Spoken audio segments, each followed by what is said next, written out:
Hey my dudes and dudettes, it's me, 2-Bit Jesus, here to bring you another 2-Bit review, and a very special one because, once again, it is that time of year. It is May the 4th be with you. I absolutely love Star Wars, loved it ever since I was a little bitty 2-Bit, and you know what, I think that this should be a national holiday where everything's closed and we just celebrate it. No, screw that. It should be an international holiday where the world just celebrates everything Star Wars. I do my little part here on the channel by taking a look at a Star Wars game and reviewing it. And last year I took a look at Star Wars Episode 1 Battle for Naboo. So I thought, why don't we continue with this franchise? Not only that though, why don't we take a look at the game that started the entire franchise?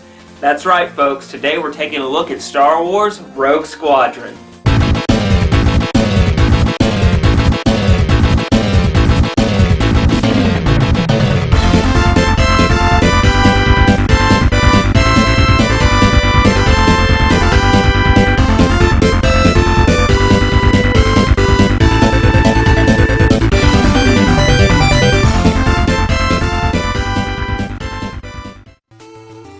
Star Wars Rogue Squadron is an arcade-style shooter published by Lucasarts and co-developed with Factor 5. It was released for the N64 and PC for the holiday season of 1998.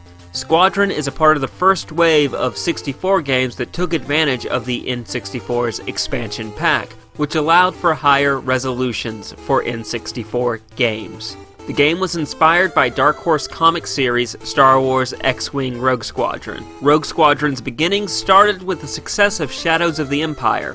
Lucasarts and Nintendo entered a deal to create 3 Star Wars games that would be exclusive for the N64. With this deal inked in, LucasArts started gearing up for another Star Wars game. Factor 5 at this time were creating a game engine that could create large terrain maps for another project. But luckily for us, LucasArts, in gearing up trying to get these games out for the N64, pulled them from that project to work on a new Star Wars game. Rogue Squadron's gameplay was inspired from Shadows of the Empire's Snowspeeder and space levels.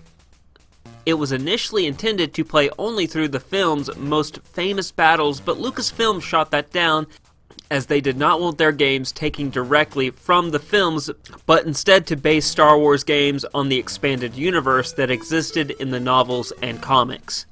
The original idea was for the player to take control of Wedge Antilles, but decided later in development to have the player take control of Luke Skywalker leading Rogue Squadron in between A New Hope and Empire Strikes Back. The development team were creating Rogue Squadron solely with the N64 expansion pack in mind. They realized this and started working on compressing the game to play on the base model of the N64. They also lobbied Nintendo along with Iguana Entertainment of Turok fame to release the expansion pack commercially so players could experience the full version of Rogue Squadron. With Nintendo's blessing, they were able to release Squadron for the standard N64, but if a player bought and installed the expansion pack, they would enjoy an increased performance and resolution for the game. With these tidbits done, let's do this review and go home, kid! If you remember my last May the 4th review, which was Battle for Naboo, the controls are relatively the same as that game. They are for the most part responsive, but do feel a bit stiff, especially when you first start playing the game, but after logging in a lot of time in this game, I adjusted to the feel of the N64 stick and felt more comfortable flying and hitting my targets. Rogue Squadron lets you fly the iconic Rebel Alliance fighters from the original trilogy. The X-Wing, the most balanced fighter and the best for dogfighting. The A-Wing, which is very fast but has the weakest shield, so you'll take 1 or 2 hits and go down. The Snowspeeder, which is only useful fighting walkers. The Y-Wing is a bomber with the strongest armor, but also it is the slowest ship. The V-Wing looks like it's cool, but honestly it was too clunky for me to fly. It also has no shields, but is very fast and has a powerful assortment of weapons, so there's a lot of trade-offs, but all in all, I did not have fun flying the V-Wing. Speaking of weapons, like Battle for Naboo, you are able to acquire power-ups in levels to deal out more damage against the Empire. Your enemies are varied. You have TIE fighters, interceptors, bombers, Imperial drones, laser and rocket towers, walkers, and a souped-up Imperial shuttle. The levels offer up different mission types, from just destroying all enemies to defending a city, ship, or disabling a prison train to liberate your fellow rebels. Levels are huge and allow for big open battles against the Empire. There are very few areas that get claustrophobic, so there isn't a lot of variety in level design, but what is here is fun and very enjoyable. Like Battle for Naboo, Rogue Squadron grades you on how well you performed. The grades are bronze, silver, and gold. These are the 3 tiers you can achieve in each level. What factors into your grade are number of enemies destroyed, remaining lives, and time completed. This system helps you to track your skill level and help unlock bonuses. Squadron has a password system that will help you bypass all that grade system and just unlock everything from the get-go.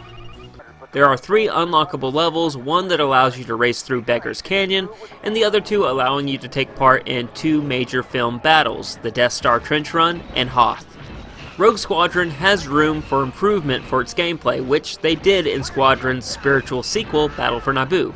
But there is a lot of love put into this game, and it shows with the variety of ships that offer up different playstyles and different mission types to break up the action. That said, a lot of Naboo's flaws are present in this game, and more glaring, as a lack in variety in the level's environments and only having air combat where Naboo had land, air, and sea combat.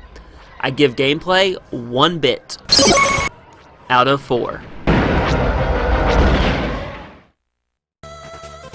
This is a Lucasarts game, so sound is pretty good, with one drawback: it is on the N64. So no amount of Lucasarts magic can help the compression the sound has to go through to fit in the cart. I will also say it has a higher sound quality when compared to other N64 games, so Factor 5 did a bang-up job here. A little bit of history here: Lucasfilm was reluctant to let Factor 5 use sound effects from the movies. Lucasfilm compromised and sent some lo-fi samples to Factor 5's sound composer, who apparently claimed he could get better sound from the VHS tapes of the movies. The voice work is great in this game and extensive. It really helps bring Rogue Squadron to life and gives the characters and the game overall a lot of personality. I give sound 2.5 bits out of 4.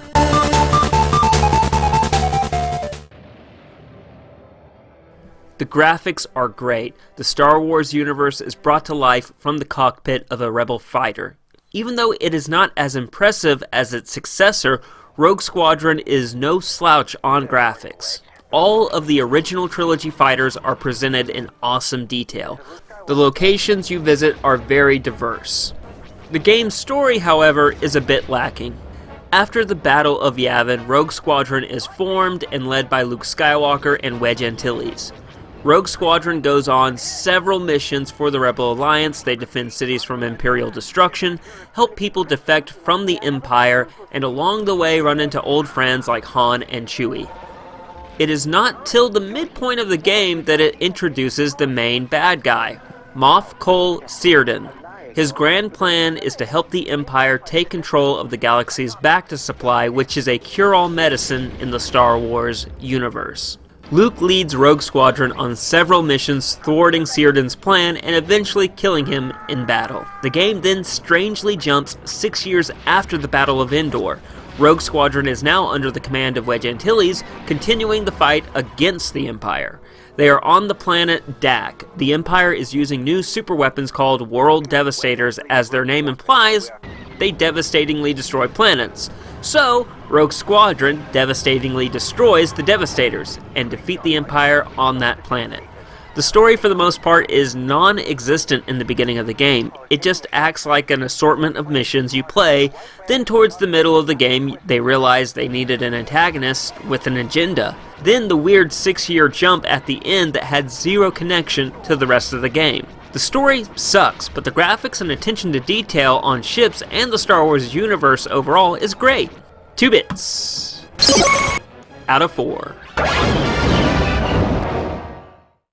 Rogue Squadron was an interesting prospect. I took a look at its successor last year, so I already had a point of reference for this series, but it was a little unfair to Rogue Squadron because the problems I found in Rogue Squadron were either improved upon or fixed in Battle for Naboo. So it was very hard to walk that line and give Rogue Squadron a fair hearing. And with that, I hope I did, because my final verdict for Rogue Squadron is actually a must-play and own for the casual and hardcore collector of the Nintendo 64, or hell, if you have a PC, get it on the PC, because honestly the controls are going to be way better with the mouse and keyboard than it would with the 64 controller.